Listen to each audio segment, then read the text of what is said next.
గ్రంథంలో నుండి కొన్ని వాక్యాల్ని ధ్యానించుకుందామండి.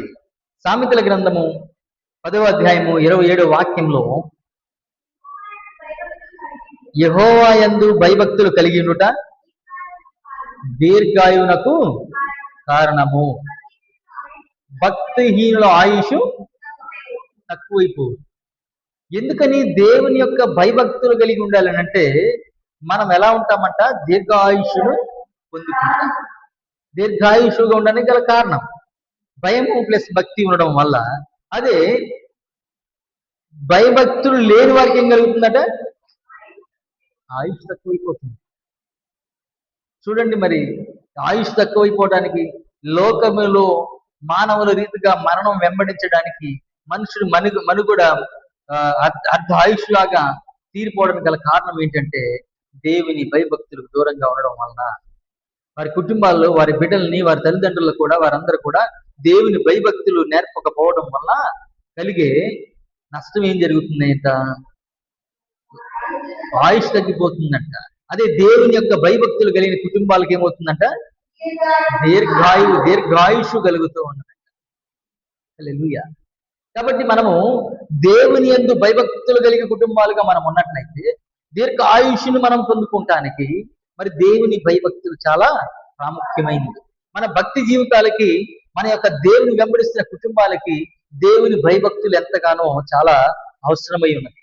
దేవుని భయభక్తులు ఎటువంటిదంటే, మన యొక్క ఆధ్యాత్మిక జీవితాలకు కావాల్సిన ఒక నిరీక్షణ కానీ, లేకుంటే ఒక నిబంధన కానీ, దేవుని విషయంలో మనం బలపడాలి, మన కుటుంబాలు కూడా బలపరచాలి అనుకుంటే మనం చేయాల్సిన పనులు ఏంటనే ఉన్నాయంటే, దేవుని భయభక్తులు కలిగి దేవుని విషయంలో జాగ్రత్తగా దేవునితో పాటు మనం నడుస్తూ ఉన్నట్లయితే మన కుటుంబాలు, మన జీవితాలు కూడా ఆయుష్ నిందుకుంటూ ఉంటాయి అంట. హల్లెలూయా.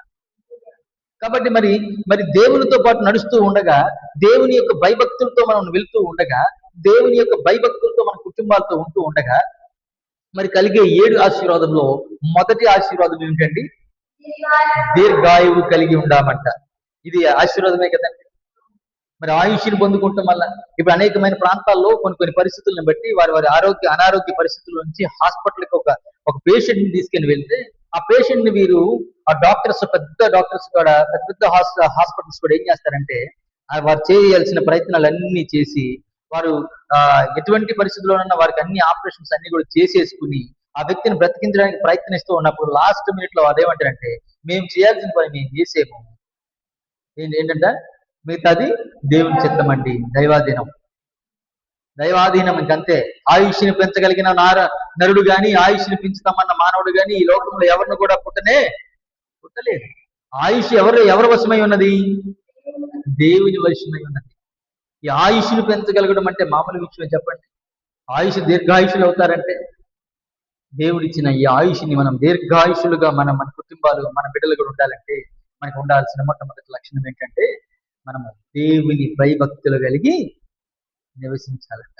మొదటి పాయింట్. రెండవ పాయింట్ చదువుకుందామండి, జ్ఞాపకం చేసుకుందాం. కీర్తన 34వ అధ్యాయంలో 7వ వాక్యం. ఇదందరికీ మనకు తెలిసిన వాక్యమే. ఈ వాక్యాలన్నీ మనకు తెలిసిన వాక్యం అయినప్పుడు కూడా మనం ధ్యానించుకుంటూ ఉండడం ఆశీర్వాదకరం. కీర్తన 34:7వ వాక్యం, యెహోవా యందు భయభక్తులు గల వారి చుట్టూ ఆయన దూత కావలి ఉండి వారిని రక్షించును. హల్లెలూయా. దేవుని యొక్క ఆయన భయభక్తులు గల వారి చుట్టూ ఆయన దూత కావిలిగానే ఉన్నాడు. చూడండి, మరి అప్పుడు దేవుని దూత మనకి తోడుగా, మనకి కావిలిగా ఉంటే మన అపాయాలన్నీ దూరం అయిపోతాయి, మన శ్రమలన్నీ దూరం అయిపోతాయి, మన కష్టాలన్నీ దూరం అయిపోతాయి, మన అనారోగ్యాలన్నీ కూడా దూరం అయిపోతాయి. మరి దేవుని దూత మరి ఎలా ఆయన దూత కావిలిగా ఉండడానికి గల కారణం ఏంటి, ఆయన యందు భయభక్తులు కలిగి ఉండటం వలనే. హల్లెలూయా. ఆయన వల్ల, ఆయన మీద మనం ఆయనతో భయభక్తులు కలిగి ఉన్నట్లయితే ఆయన దూత మనకి కావిలిగా ఉంటుంది. ఈ దూత కొన్ని సందర్భాల్లో, బైబిల్ సందర్భాల్లో మనం చూసుకున్నట్లయితే ప్రభు అయిన యేసుక్రీస్తు వారికి కూడా దూతలు వచ్చి పరిచర్య చేశారు. మరి పేతురు గారికి పరిచర్య చేశారు. దేవుని ప్రభు అయిన యేసుక్రీస్తు వారిని వెంబడించిన శిష్యులందరికీ కూడా ఆయన దూత పరిచారకులుగా ఉన్నారు. మరి ప్రభు అయిన యేసుక్రీస్తు వారు 40 దినాలు ఉపవాసం చేస్తూ ఉండగా, కొండ మీద ఉండగా, మరి అపవాదిని శోధకుడు వచ్చినప్పుడు, ఆయన శోధించి గద్దించినప్పుడు, ఆయన అలసిపోయి ఉన్నప్పుడు ఏం చేశారట? ఆయన్ని దూతలు వచ్చి పరిచర్య చేశారు. హల్లెలూయా. కాబట్టి మన చుట్టూ కూడా దేవుని యొక్క భయభక్తులు కలిగి మనం ఉన్నట్లయితే మన చుట్టూ కూడా ఆయన దూత కావిలిగా ఉన్నాడు. దూత అనగా అర్థం ఏంటండి? వార్తాహరుడు. ఈ వార్తాహరుడు మానవుల దగ్గర ఎందుకని వస్తాడంటే, దేవుని చెప్పిన మాట, దేవుడిచ్చిన ఆశీర్వాదాలు, మార్గాన్ని మనకి సరళం చేయడానికి ఆయన వార్తాహరుడు కాబట్టి, మధ్యవర్తిగా ఉన్నారు కాబట్టి, దేవునికి ఇష్టమైన పనులు, దేవునికి ఇష్టమైన మనుషుల్ని, దేవునికి ఇష్టమైన భయభక్తులు కలిగిన వారిని కావిలిగా ఉండి సంరక్షించడానికి దేవుడు ఏర్పాటు చేశాడు. హల్లెలూయా. ఈ రెండో విషయం ఏంటండి? రెండో పాయింట్, దేవుని దూత మనకి కావిలిగా ఉంటుందంట. ఎందుకని అనగా దేవుని భయభక్తులు కలిగి ఉండడం వలన. అలా అని భయం లేకుండా, భక్తి లేకుండా ఏదో ఒకటి తక్కువై ఉందనుకోండి, ఆ తక్కువైన దానిని సమకూర్చడానికి కుదరదు. దేవుని యొక్క కృపను మనం పొందుకోవాలి, దేవునితో పాటు మనం నడవాలి, దేవునితో పాటు మనం ఉండాలి అంటే ఆయన భయభక్తులు కలిగిన కుటుంబాల వలె ఉండాలంట. మరి మూడో విషయాన్ని జ్ఞాపకం చేసుకుందాం, చదువుకుందాం ప్రియులారా. మరి కీర్తనలు 145వ అధ్యాయము 19వ వాక్యాన్ని ధ్యానించుకుందాము. వారి కోరికలు తన యందు భయభక్తులు గల వారి కోరిక ఆయన నెరవేర్చును, వారి మొర ఆలకించి వారిని రక్షించును. హల్లెలూయా. చూడండి, ఇక్కడ కోరికను ఏంటంట? నెరవేర్చును. తర్వాత తన మొర ఆలకించి మనం రక్షించును. మొర అనగా అర్థం ఏంటి? ప్రార్థన. మన ప్రార్థన కూడా దేవుడు ఆలకించి మనం రక్షించాలి అంటే భయభక్తులు ఇవి రెండు కలిగి ఉంటేనే. ఈ వీటిలో ఏ ఒక్కటి భయం లేకపోయినా, భక్తి లేకపోయినా దేవుని మన మొర ఆలకించడు. ఇవి రెండు కలిగి మనం ఉన్నట్లయితే ఆయన మన కోరికలను ఏం చేస్తారట? నెరవేరుస్తాడు. ఎటువంటి కోరికలండి? మానవులకు అనేకమైన కోరికలు ఉంటాయి, కానీ దైవరీతిగా దేవునికి ఇష్టమైన కోరికలు ఏమైనా ఉన్నాయి అంటే, మానవుడు కోరే కోరికలు ఎలా ఉండాలంటే, దేవా నాకు ఆ కొండలు కావాలి, అంత డబ్బు రావాలి, బంగారం కావాలి, బంగారు కొండ కావాలి అంటే ఈ లోకంలో ఏ ఇచ్చినా కానీ నాన్న వదిలిపెట్టి వెళ్ళిపోవటమే, నా దగ్గర రావటమే. కానీ ఇవి కాదు. నీ కోరికలు ఎటువంటి కోరికలు ఉండాలంటే, దేవా నేను మారినట్లుగా నాలాంటి వారందరూ కూడా మారాలి. దేవా నేను ప్రార్థిస్తున్నట్లుగా నాకులాగా అందరూ ప్రార్థించాలి. దేవా నన్ను అభిషేకించినట్లుగా అందరిని మీరు అభిషేకించాలి. దేవా నువ్వు నాతో మాట్లాడిన రీతిగా ఇక్కడ ఉన్న వారందరితో కూడా, ప్రజలందరూ కూడా నీ మహిమను చూడాలి. ఇది కోరిక. నా తర్వాత నా బిడ్డలు కూడా నిన్నే వెంబడించాలి, నా తరతరములు కూడా నీతోనే ఉండాలి. దావీదు మహారాజు గారు అదే కదండి అడిగారు కదా, నా తరతరములు కూడా నిన్నే స్తుతించాలి. నువ్వే దేవుడివి, నువ్వే సృష్టికర్తవని, నువ్వే యెహోవా దేవుడివని, నువ్వే ఈ సృష్టికర్తవని, ఈ సృష్టిని మానవులు సృష్టించే నువ్వే కాబట్టి అందరము కూడా నాయన నా తరతరములు కూడా నిన్నే వెంబడించాలి. హల్లెలూయా. శాశ్వత కాలము కూడా స్తుతి నందును గాక. శాశ్వత కాలం ఎప్పుడు కూడా ఆయన ఎప్పుడు కూడా కోరికలు అలా ఉండాలి. అంతేలే గాని మానవ కోరిక తాత్కాలికమైన ఈ జీవితం కొరకు మనం ఈ కోరికలన్నీ కూడా కోరుకుంటే దేవుడు తీరుస్తాడా లేదనేది, దేవునికి ఇష్టమైన కోరికలు ఏమైనా ఉన్నాయంటే మనం కోరికల కోరికలు ఎలా ఉండాలంటే, మనము మన బిడ్డలము మన తరతరములు కూడా నిన్నే స్తుతించాలయ్యా, నీతోనే ఉండాలి ప్రభువా, నీవే మాకు దేవుడిగా ఉన్నావు నాయన. మరి మేము మిమ్మల్ని గుర్తెరిగిన వారం తండ్రి, నువ్వు మాత్రమే మా బిడ్డలు తరతరంలో కూడా దీవించగలిగిన దేవుడు ప్రభువా.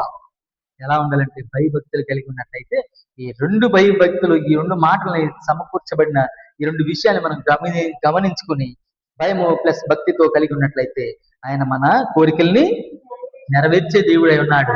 మన ప్రార్థనలు, మన మొర ఆలకించే దేవుడై ఉన్నాడు. చాలా మంది మేము ప్రార్థన చేస్తూ ఉన్నాంలే కానివ్వండి, మాకు జవాబు రావడం లేదు. ఈ ప్రార్థన మేము చేస్తున్నాం, కొన్ని సమస్యలు ఎన్నో సంవత్సరాల నుంచి సమస్యలు ఏలుబడి చేస్తున్నాయండి, కుదరట్లేదు. కానీ ఈ సమస్యలు, ప్రతి సమస్య కూడా నువ్వు బ్రేక్ త్రూ చేయాలంటే, ప్రతి సమస్య కూడా నువ్వు నీ మొర ఆలకించాలి, నీ ప్రార్థన నీకు దేవుడు ఆలకించాలంటే నువ్వు నీ ఇంటి వారు యెహోవాను సేవించాలి. ఎలా అంటే దేవుని భయభక్తులు కలిగి ఉన్నట్లయితే ఖచ్చితంగా ఆయన మన కోరికలను నెరవేర్చే దేవుడు అయి ఉన్నాడు. హల్లెలూయా. మరి కోరికలు నెరవేర్చే దేవుడు అయి ఉన్నాడు కాబట్టి ఇది మూడో పాయింట్ గా పరిగణించినట్లయితే, ఓకేనా. మరి మొట్టమొదటి విషయాన్ని మనము దీర్ఘాయులు అవుతాము, దీర్ఘాయుషులు కలిగి ఉంటాము. మొదటి ఆశీర్వాదం. రెండవ ఆశీర్వాదం ఎలా ఉందట? యెహోవా భయభక్తి కలిగే వారి చుట్టూ ఆయన దూత, మన చుట్టూ ఆయన దూత కావిలిగా ఉంటుంది. రెండవ ఆశీర్వాదము. మూడవ ఆశీర్వాదం ఏంటండి? మన కోరికలు, మన మొర ఆలకించాలంటే దేవుని భయభక్తులు కలిగి ఉండాలంట. మరి నాలుగో ఆశీర్వాదం కూడా మరి ధ్యానించుకుందాం ప్రియులారా. ఇదే కీర్తనలో 31:19 వచనంలో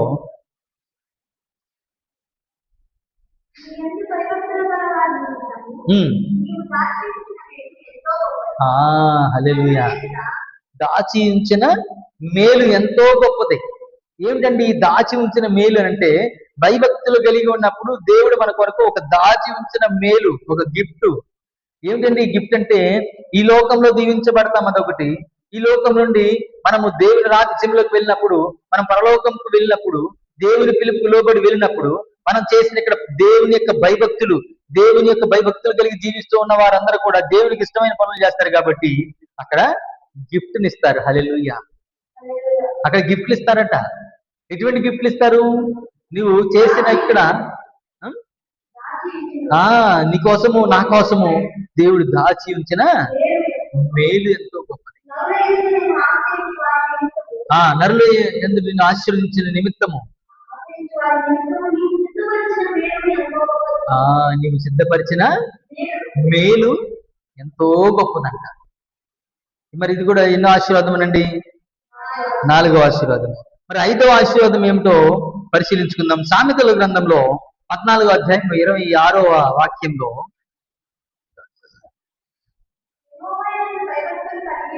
యెహోవా యందు భయభక్తులు కలిగి ఉండుట బహుధైర్యము పుట్టించును. హల్లెలూయా. ధైర్యం వేరు, బహుధైర్యం వేరు. ధైర్యంగా అందరూ ఉంటారండి.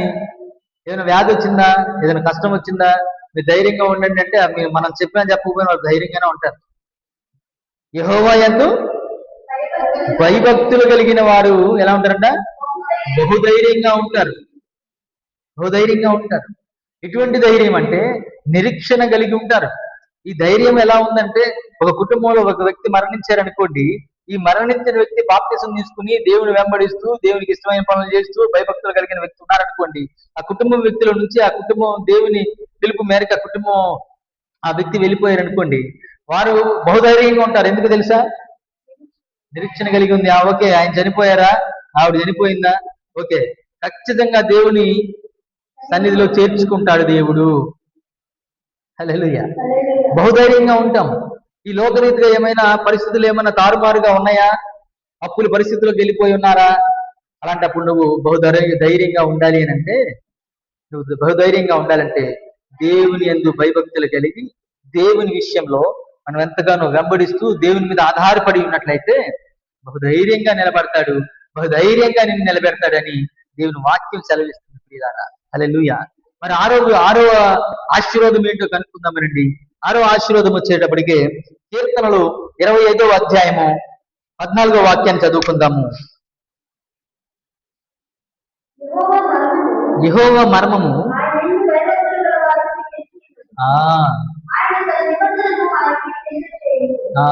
ఏంటండి ఆ నిబంధనలు ఆయన ఎందుకు తెలియజేస్తాడంటే, దేవుని యందు భయభక్తులుగా మనం ఉన్నట్లయితే ఆయన కొన్ని నిబంధనలు పెట్టాడు.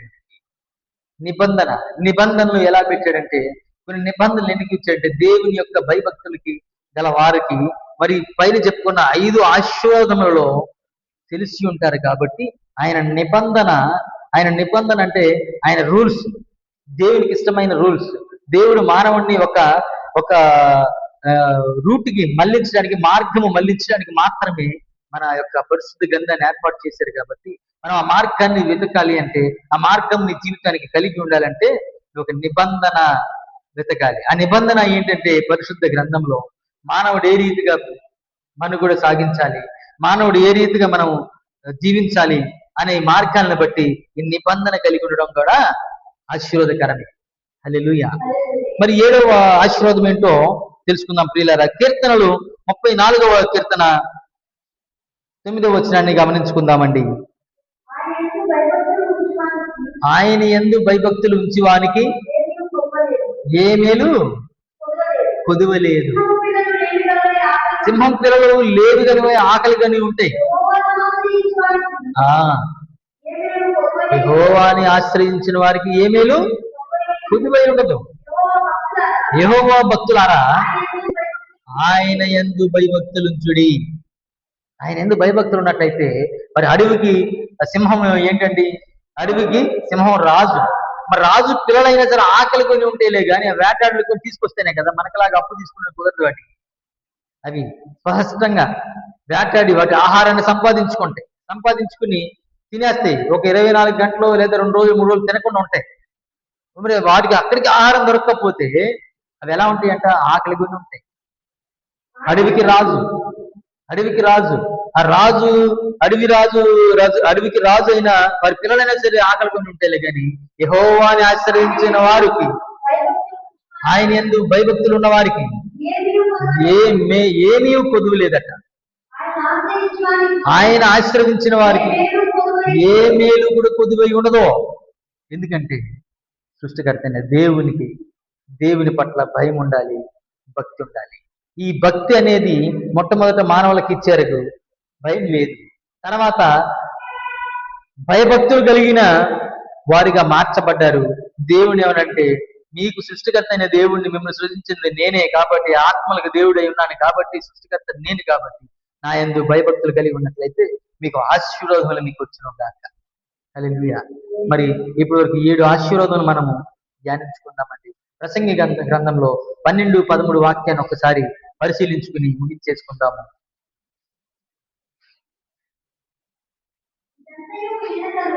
ఇదంతయు వినిన తర్వాత దేవుని యందు భయభక్తులు కలిగి ఉండి ఆయన కట్టడలను అనుసరించి నడుచుచుండవలెను. మానవ కోటికి ఇది ఏ విధి? మానవులందరికీ దేవుడిచ్చిన విధి. ఏమిటండి ఈ విధి అంటే? భయభక్తులు కలిగి ఉండాలి. ఈ రెండు విషయాల్లో మనం ఎక్కడైనా కానీ తొలగి ఉన్నామేమో, మనం ఎక్కడైనా భయం ఉండి భక్తి లేక, భక్తి ఉండి భయం లేక ఉన్న పరిస్థితిలో మనం ఉన్నామేమో, మరి ఆశీర్వదించబడటానికి ఎందుకు లేట్ అవుతుందా? దేవుని దీవెనలు ఆశీర్వాదం ఎందుకు పొందుకోలేకపోతున్నాం అన్నట్లయితే మనం భావించినట్లయితే, ఈ ఒకవేళ మనం భయములో భక్తిలో దేవునికి ఎక్కడికైనా దూరంగా ఉన్నామేమో పరిశీలించుకుందాం ప్రియులారా. ఎందుకంటే దేవుని భయభక్తులు కలిగిన వారి చుట్టూ కూడా ఆయన దూత కావిలిగా ఉంటే, దేవుని నీకు తోడుగా ఉంటే సమస్తము సాధ్యమే. ప్రతి విషయాలు దీవించబడతావు. నువ్వు ప్రతి విషయాలు దీవించబడతావు, ఆశీర్వదించబడతావు. ఎక్కడ కూడా నువ్వు వెనుక తిరగలేవు. ఎందుకంటే దేవుడు నీకు తోడుగా ఉన్నాడు. దేవునికి మరి మొట్టమొదటి ఆదికాండంలో చూసినట్లయితే ఆయన భక్తిని మాత్రమే ప్రదర్శించట్లే కానీ అక్కడ ఉన్న నరులకు ఆయన మీద భయము లేరు. లేకపోవటం వల్ల వచ్చిన నష్టం ఏంటి? మరణాన్ని రుచి చూడగలిగే మానవులని, కష్టాలు నష్టాలు, లోకంలోని శ్రమలన్నీ కూడా పరిచయం కలిగిన పరిస్థితులు అయిపోయాయి. అదే దేవుని భయభక్తులతో కలిగి ఉన్నాము. ఆ తర్వాత దేవుని యొక్క మానవుడికి కావాల్సిన ప్రేమని చూపించి, ఆయన భయాన్ని చూపించి, దేవునితో పాటు ఉన్న నిబంధన ఈ రీతిగా ఉంటుందని చెప్పి ఆయన దేవుని భయాన్ని పరిచయం చేశారు. మానవులందరూ కూడా సమకూడుకుని ఒక కట్టడగా నడుస్తూ ఉన్నారు. అప్పుడు దేవుని భయం ఉన్నది, దేవుని భక్తి కూడా కనబడుతూ ఉన్నది. హల్లెలూయా. మరి దేవుడు మనకి ఇటు వాక్యంలో యెహోవా యందు భయభక్తులు కలిగి ఉండటం వలన కలిగే 7 ఆశీర్వాదములని మనం ధ్యానించుకున్నాం ప్రియులారా. ఇప్పటి వరకు మరి 7 ఆశీర్వాదములు నీకు, నాకు, మన కుటుంబాల మీద దేవుని యొక్క ఆశీర్వాదములు వచ్చును గాక. మీ కృపలో ఈ వాక్యాలన్నీ కూడా, ఈ 7 ఆశీర్వాదములు మరి మీకోసం, నా కోసం అనేకమైన పరిశుద్ధ గ్రంథంలో 5,000కు పైగా వాగ్దానాలు, దీవించబడిన వాగ్దానాలు ఉన్నాయి. ఇవన్నీ కూడా నువ్వు నేను పొందుకోవాలి అంటే దేవుని భయభక్తులు కలిగి ఉన్నట్లయితే నష్టాలు కష్టాలు కొద్ది కాలమే. అప్పులు శ్రమలు ఉన్నాయా? కొద్ది కాలమే. కష్టాలు ఉన్నాయా? కొద్ది కాలమే. దేవుని పట్ల భయభక్తులుగా ఉన్నామనంటే సమస్తం ఆయన తీసివేస్తాడు. అనారోగ్య విషయాల్లో దేవుని మనం వెంబడిస్తున్నట్లయితే దేవుడు స్వస్థపరుస్తాడు. చీకటి ప్రభావాల్లో అనేకమైన చేతబడి చెల్లంగి ప్రయోగాల్లో ఉన్నారా? దేవుని భయభక్తులు కలిగి దేవుని వెంబడించినట్లయితే ఈ క్షణమే దేవుడు మీ పట్ల కార్యం చేయను గాక. ఆమేన్. హల్లెలూయా.